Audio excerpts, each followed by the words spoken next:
Hi, Hello. how's it going? Good. How are you? Oh my goodness. I don't know why this became an ordeal setting this up today. I know what I'm doing, Yes, but you for do. some reason I forgot to plug a couple things in, so we started recording Yeah, and um it wasn't working. it's all We're good. here now. We're here We're now. here now. We're ready to send it. Looking very dapper, stunning, babe. Why, thank you. So are Very, very you. good. I love the stash and the You beard do? you got going on. Yeah, It's a little super handsome. sometimes it gets to me because it gets prickly, or I'll see Yes, I feel it or I'll when I see a kiss you. silver one that like The silver one. catches the light just weird. And it's like You think you're going to be a silver fox? maybe Yeah. salt and pepper at least. Yeah. Okay. So what do we got going on for this episode? Well, last week we talked about visas, right? We got Visas. in pretty deep about the visas and really encouraged people to go to the Colombian consulate's website and check that out. Right. And also, we encourage them to talk to an immigration attorney or somebody that specializes in this so that the paperwork, because there could be a language barrier. There is going to be a language barrier. Yep. So today, I wanted to talk about our decision making process. So we just booked our trip. We did. We did Booked yesterday. our flights. Flights are booked. I checked the request to upgrade checkbox. Hopefully we get an You never upgrade. know. You never know. We've had that happen on several occasions. Yeah. Our status this year is going to be different than last year, though, because we Yeah. did a lot of traveling prior to earn where we are. Yeah. But regardless, we're getting there. Yeah. And no matter what, there is no direct flight. And you booked our Airbnb also, right? Yep. Got the Airbnb. Sadie's moving on in with her paper towel roll that's like her favorite toy in the world. Yeah. So that'll be in the background. Well, we did say that, Yep. and we'll repeat this often. Sadie's part of our life, so she's part of the podcast, even if she chooses the most unopportune times. So, decision-making process. What are some of the decisions that we've had to make that are deciding why we booked? So, when are we going? So February 13th through the 20th. So we chose a Tuesday. Third week of February, midweek travel. That was budget. Second week of February. Second week. That was partially budget, right? That's why we're here. So financially, it made sense to travel on a Tuesday rather than a Friday. It does. Right? Off season is another thing, as well as which is midweek. So Tuesdays are really great days if you're looking, if you're going on a budget. Right. So, and the off season, we definitely didn't want to go when it was real touristy. And just after the new year, I think it's a great time. And, we're going to the city of eternal spring. Climate is the same year round for the most part. So 70s, 80s. So that really wasn't an issue, like trying to go when it was warmer or cooler, whatever. There's a big factor on why we chose Colombia as well. Yeah. Just the area in Colombia. Yeah, that specific area. Exactly. I think you asked me once, you said, if you could live anywhere, where would it be? And of course, I thought small within the U.S. And I said, San Diego. And you said, why? I said, because it's perfect weather all the time. And what'd you do? You found a city in the country I was born in that emulates that same climate. Absolutely. Perfect weather all the time, mild temperatures, not a lot of variation between the seasons, right? So there's a wet season and a dry season. There are 4 months, I think, where they have like a rainy season, but you need that because we're sitting in a bowl in the jungle. So, and when you think about, what your daily life looks like, some of the things you want to be able to do in your weekend, we're going to have to figure out how to coin this term of it's not retirement, it's creating an empire that funds a retirement. Yeah. Right. Because essentially our goal is to work like 10 to 15 hours a week and then do the things we want to do while we have the body and physical capability to do those. But it's not retirement. We're not quitting. We love to work. Right. We probably love it a little too much, I think. But that allows us to do the outdoor things that we want to do, or I may not want to do, but I'll learn to love to do. Hiking. Right. Thank you so much. But having that climate, that ideal climate, to be able to have that year round, really, really cool. Right. Really, really cool. So that's part of our decision-making process, right? We decided to do a travel during February, off-season. 8 days. Great temperature. 8 days, I think. 8 days. A couple of those days are kind of eaten up by travel, but it's like 11, 12 hours of travel there and back each. Yeah. And so ours, we have 2 layovers. Not the end of the world. I mean, when you're traveling to another country, so we're going Detroit to Atlanta, Atlanta to Bogota. Bogota to Medellin. So, and then the same thing on the way back. And we've got about 2 hours in layovers, which is good when it comes to international travel to have that extra Yeah. buffer time. Yeah. Getting through, Customs and customs is border a patrol and really, all you that. Yeah. want to make sure you have more than an hour and a half, if at all possible. Those lines can get really, really long. Yeah. And the other thing was the vibrancy. I think the pace of people, like how warm they are. So I think that was another big, big reason we chose this part of Colombia is Colombians are typically very happy, Right. just very happy people. So we I mean, wanted if to you're be not around go, that. go, go, you can Yeah. be happy. Right. Like, if you don't have something just nagging at you, Yeah. time constraint wise, that you have to be someplace immediately. I wonder if there's drive-throughs. I wonder if life just doesn't call for the purpose of the That's a really drive-through. good The purpose of question. the drive-through was to expedite the food purchasing process and get back on the Right. road and people eat on the road. That was the purpose. And if you're in a laid back Yeah. culture, I bet that doesn't even exist. Well, they have Not to the extent that we have McDonald's and it. stuff down there. So that's a really great We'll have to question. keep our eye out for I'm going to that. have to, yeah. And I have some people that I've been talking to via Right. email and stuff. So we'll have to Interesting. Sorry. ask that Back to, question. so But that's cultural okay. vibrancy. Yeah. I'm just, my mouth is drooling, so to speak, of getting there and just experiencing so much difference. Yeah, the food. Like it's very, in Medellin especially, we're going to be staying in Sabaneta, Right. which is about 20 minutes south of Medellin, below Envigado. Mm-hmm.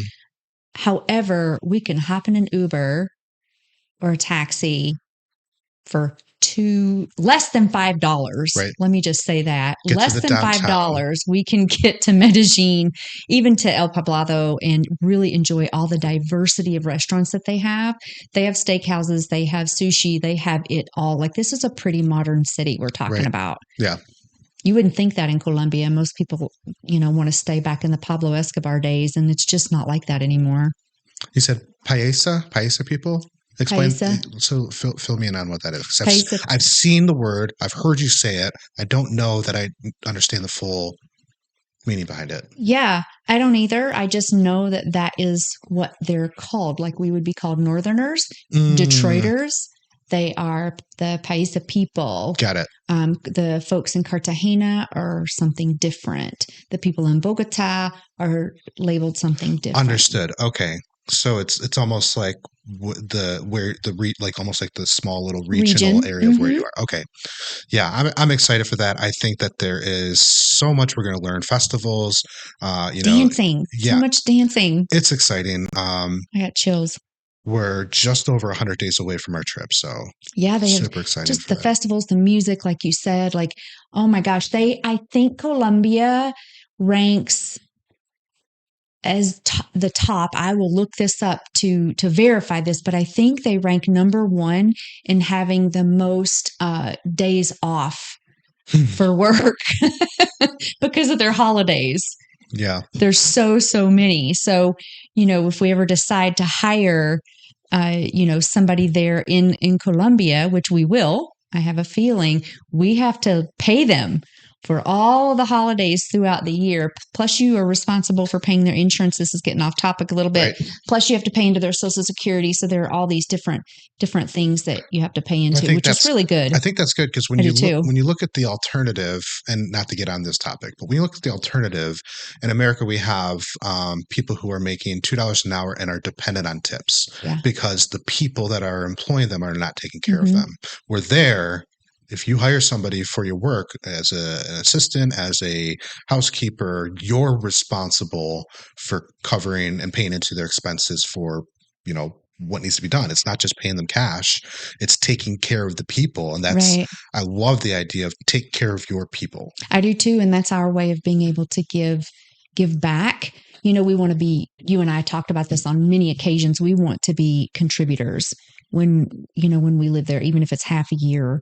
And so what are some ways that we can do that? So I'm pretty excited about that. So when you're looking at places, because you looked at Envigado, you look at Sabaneta, you looked at Medellin, Laureles, you ended up on a decision. There was a couple reasons. One of them was availability, but what other? You looked at specific areas, and it's so funny. We were looking at some of these Airbnbs, and you'd zoom in on the park, and I'm like, it's a park, and you're like, no, but you got to look at it, right? Tell me about making decisions on where we're staying based off of the areas and what the areas offer. Right. So there were a couple of options in Sabaneta, and we are definitely, which we'll talk about in a little bit on our itinerary, which was what we're going to do while we're there. Mountainside, the hillside there, or staying in the city center. And I thought, wow, we should stay on the mountainside because that's what we want, right? We want the quiet, the peace, whatever. But babe, these high rises up in the mountains, some of them have a restaurant in the apartment building, pools, tracks, these beautiful playscapes for kids. I am just amazed at how modern and beautiful. Gyms. Oh, yeah. They've got common areas for people to go down and bring their laptops and take meetings and work. Yeah, these common areas are just beautiful. Mm-hmm. Very, very cool. It's incredible. So like mountainside living can still be small city, modern living. And in Sabaneta, in the one apartment building that I was looking at, and I don't know the exact area, but they actually had a mercado not far from the apartment building. Yeah. So get your shopping done. A bit of day to day, like we're not going to a supermercado, but a little one. Right. You could get a few things that you need. And I thought, wow, that's pretty cool. Or you can call an Uber and it's 5 minutes down the mountain, to get to the city center. Right. Yeah. And eventually if, we're conducting business in the city center, then we get a driver, right? But the idea is, it's not like living in the country and you have to plan your trip to the city because it's an hour trip every time. It's kind of the best of both worlds. It's the best of both worlds. You can isolate yourself, bring yourself out, enjoy the beautiful landscape, but also still be close enough to take care of what you need to take care of, even if it's a last minute thing. Right. And on Sundays, even in Medellin, in Sabaneta, Colombian culture, I think in this region, on Sundays, everybody's outside, everybody's running, families are outside, there's farmers markets, there's all these amazing things. They will literally block off roads in Medellin and in Sabaneta where cars are not allowed to come through. Yeah. It is just a beautiful, beautiful thing. People are laying out on blankets in the park and different things.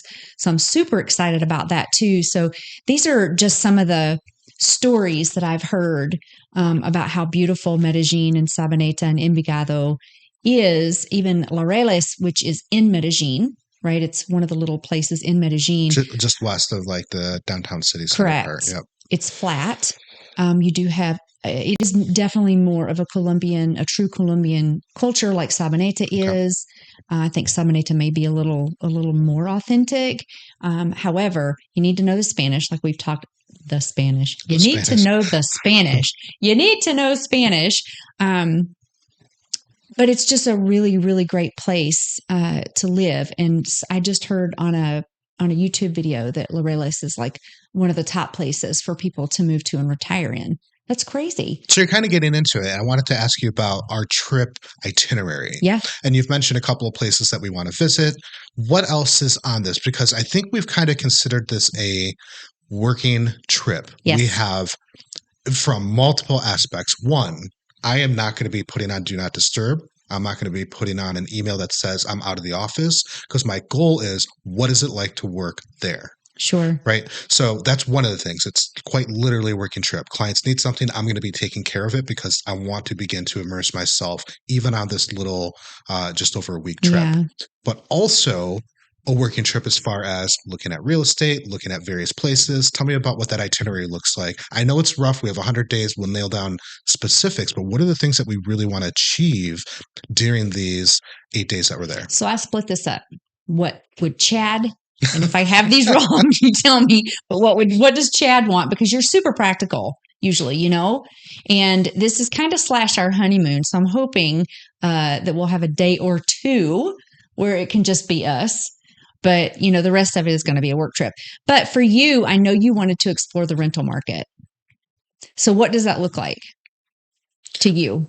Yeah, I mean, so for me, I mean, we've 2 days of travel. We just talked about how it's a 12-hour trip. We looked at our first one. We get in right around 5 p.m. So the entire day's not shot, but we've lost a substantial part for any kind of meetings, right? Dinner, back to the hotel, back sleep. to the hotel, sleep, right? Sure. Catch up on whatever we missed over the last 12 hours. Last day, we're leaving in the afternoon. And then arriving at midnight. So we have the morning, but we also have to get to the airport 3 hours early. So we've kind of lost days 1 and day 8. So we have 6 days of actual effort. Exploring the rental market, for me, I want perfect world. If we find that this is the place we want to live, that we find we rent for a little bit, but we do that with the goal of eventually purchasing and owning property that is ours, that we control. That's the end goal, assuming this is the place we want to end up. But in order to get there, we have to try rentals in different places. Because all we know is what we're being told from the research that we do. Yeah. And that's a significant part of what we're doing here, is getting experience in these different areas. So in a perfect world, we would be able to visit and stay in each of these places. Not always the case. We're going to have to do multiple trips in order to get to that point. But I want to explore and find out what are the costs are. What is the building materials? Is it something where it's just expected that the walls are thin, or that there's some buildings that just don't have an elevator? Right. I mean, that doesn't fly in the U.S. That's one of the reasons I didn't choose one of the. But there are some places buildings for us to rent from. Just aren't. Yeah. Right. Looking at those type of factors, what's around those areas for renting? How accessible is it to supermarkets or whatever? Is it only high-rise or multi-dwelling units, or are there actual homes, independent standalone homes that are available for rent as well? Because maybe we find that if we find that splitting our time is the best thing to do. Maybe we find full-time is not what we want to do. Right. That means rental is the way we go. Sure. And so if we find someone who's willing to rent us 5 months of the year, every year, reoccurring, that might be in our best interest. So I've started a relationship with a real estate agent there. I mean, is it possible we might be overspending versus purchasing? Maybe. But to have not having to furnish it, to not have to pay taxes all year round and mortgage all year round, there may be benefits to doing the long-term rental rather than purchasing. So that's what I want to explore, is find out, what does that market look like? What's the history of it? Are we in a place where things look great for renting, or is it a bad time for renting? Yeah. Those are some of the things that I want to jump into on the rental side. Yeah. And then you talked about actually doing a work week. So I knew that was, you said that before I even brought this up. So I'm glad I know you as well as I do. Yeah. I figured those were the two main things that you would want to get out of this, to see, is this where, when I walk away, those are the things that are going to be most important for me. Right. There's other things that are really important, but can I sustain working, or am I going to have to completely shift what it is that I do? Yeah. And what does it look like renting versus owning? And in that rental market, not that I have to control everything, but what kind of control do we actually have? Because we're going into uncharted territories for us. Absolutely. It's pretty exciting, but I also want to make sure that our expectations are not really, really high. Right. Because the culture there is quite opposite of how it is here in the States. And when I say quite opposite, it may take days, weeks, or whatever. I feel ready for it, though. I feel ready to something new, and this drastic shift might be what we're looking for. Right. Now, for you, some of the important pieces for our itinerary is really observing that city center living versus mountainside, right? So tell me about that. Which, I mean, there's not that much distance. Let's be real, right? Like, you're five minutes from city center, 10 minutes max if we wanted to live on the mountainside. So it's not that big of a deal. But I would love to not have to go to the grocery store or the mercado or supermercado more than, if I could go every day, that would be a dream of mine. Did you know that? to go and get fresh stuff every day at a little market. That'd be amazing. I just think that is so spectacular. They do that in what other countries like Portugal and Spain and most of Europe. I just for some reason love that. If I could ride a bicycle with a little basket on the front, that would be ideal. But on a mountainside, you can't really do that. But yeah, so those are. I think you and I would. Or we might find you might be able to do that. Oh, not on a mountainside. Oh, we don't know. Oh no. You might get some paths. Built up. No. Your current bike is like a cutesy turquoisey one speed bike. It's designed for flatland. It is. What is it called?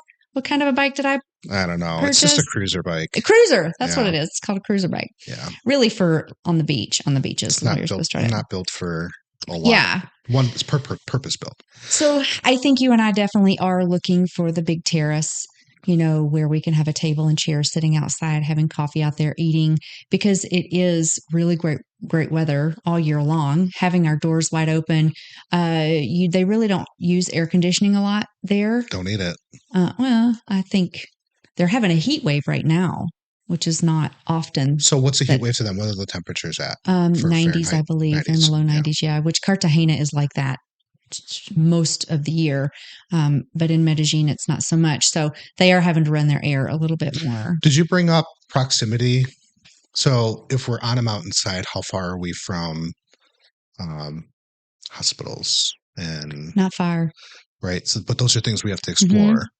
And that was the next one for me, is like mapping out our daily essentials. And then besides that as well, like if we wanted to go to the movies, if we wanted to go, if we needed to go, Amazon runs regularly there. I was really happy to hear about that. Amazon. How often do we shop from Amazon? I used to be so anti-Amazon. I know. Because I worked retail most of my adult sales career life. And so I was like, oh, Amazon, they're taking away the jobs, right? I was very anti-Amazon. And then I got Prime. And then I was bought in. And then there's a huge Amazon right up the road in Pontiac. So we have a distribution center, 10 minutes. So we can get like same day, next day deliveries here. For sure. I don't know if we'll be able to get same day there. We're super spoiled on that.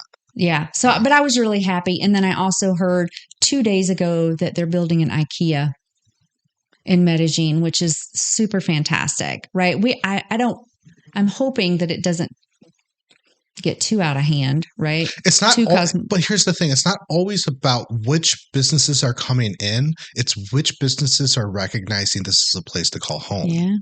Right. So and it's growing. Right. Exactly. So that is, has its pluses and minuses like anything else. But for us trying to take our life as we know it and adapt, that is a plus, because the accessibility to the things that are common, creature, benefits right now, 10 years ago may not have existed, but now they're starting to or are in place. Yeah. I was also really happy to know that like the little restaurants, it's not big like Medellin, right? So if we want to go do big, we take an Uber or taxi up to Medellin. Staying in our little local Sabaneta area, I think, is really what you and I are looking for.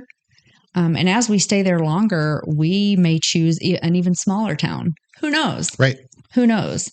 But right now, I think this seems to be where we want to be, and give it a shot, at least for 8 days, and say, is this a place where we want to come back? Oh, and the guy from Airbnb, he goes, where are you folks from? And I thought, okay, he is not.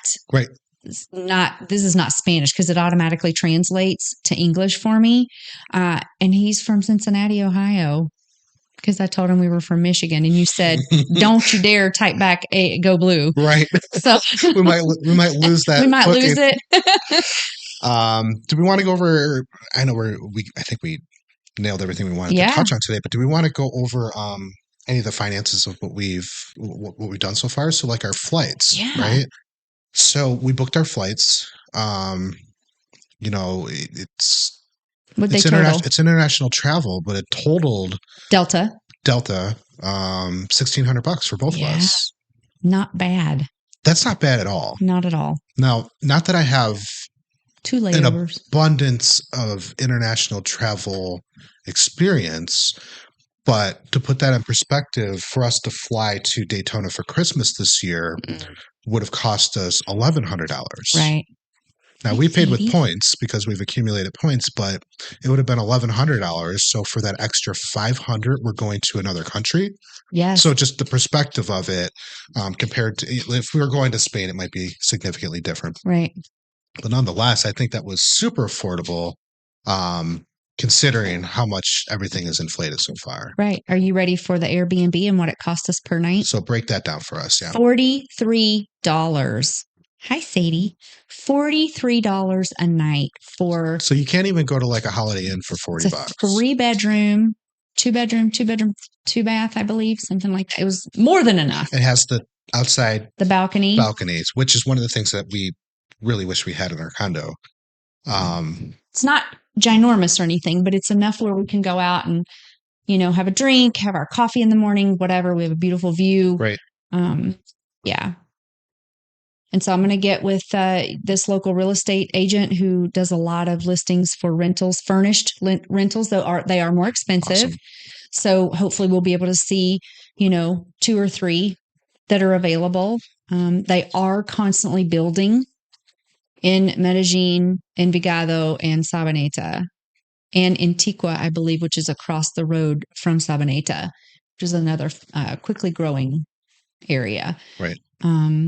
So yeah, I think we're going to do just fine, and I'm super excited. You get your cedula, which is your Colombian ID. Yep.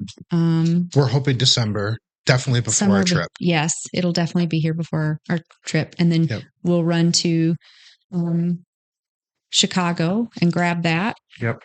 And that's it. Which for us is a 4.5-hour drive, so not bad. Not bad at all. And we'll just probably stay overnight. Take Sadie. Find a Sadie-friendly hotel. Right. Sadie-friendly.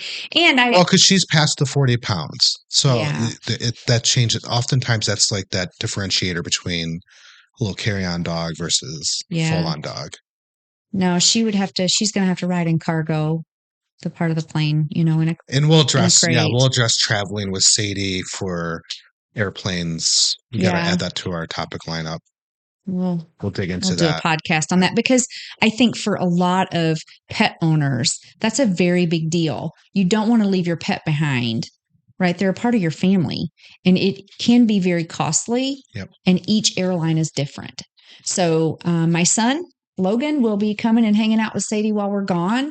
So we know she's always typically with him and very well taken care of. So I think, Chad, we are done. We went over our decision-making progress. The only other thing I wanted to touch on was a couple episodes ago. I know that not everybody listens to every single one religiously, which is totally fine. But if you do go back and you are listening, we talked about growing our businesses and putting things in place that will allow us the freedom. And so this week we made a huge discovery in a person that may afford us some exponential growth with our business. So we're looking to bring on a sales manager for 2 of our businesses, and we'll do our trial. But if this works out, we have some pretty aggressive projections to set us up really well. It's going to include a lot of work to onboard new clients, but it's also going to give us that freedom to in the long run do what we want to do. Mm-hmm. Right. So I think that's huge, but that's,